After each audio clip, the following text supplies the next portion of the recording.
بسم اللہ الرحمن الرحیم۔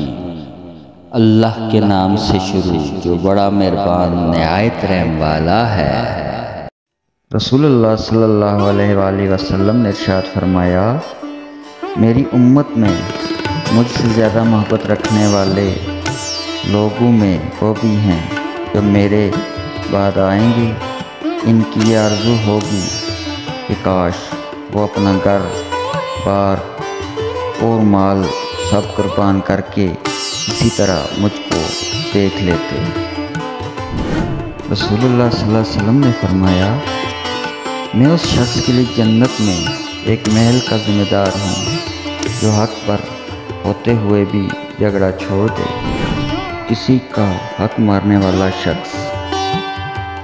ابو امامہ رضی اللہ تعالیٰ عنہ سے روایت ہے، رسول اللہ صلی اللہ علیہ وسلم نے فرمایا، جو شخص کسی مسلمان شخص کا حق اپنی چھوٹی قسم کے ذریعے مار لے، اللہ نے اس کے لیے جہنم واجب کر دی اور جنت اس پر حرام کر دی ہے۔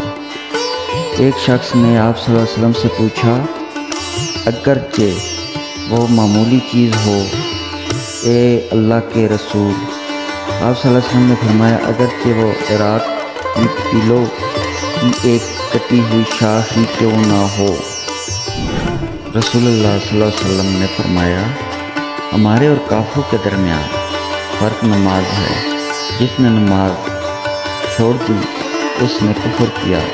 مسلمان اور کفر و شرک کے درمیان فرق نماز ہے۔ 5 خوبصورت احادیث۔ جو شخص ہر وقت باوضو رہے گا اس پر جادو کا اثر نہیں ہوتا۔ نمبر 2، سود اور حرام کھانے والے کی دعا قبول نہیں ہوتی۔ نمبر 3، جس نے اپنی نمازوں کی فکر چھوڑی اللہ نے اس کی فکر چھوڑی۔ نمبر 4، ہر فرض نماز کے بعد آیت الکرسی پڑھنے والے اور جنت کے درمیان صرف موت ہے۔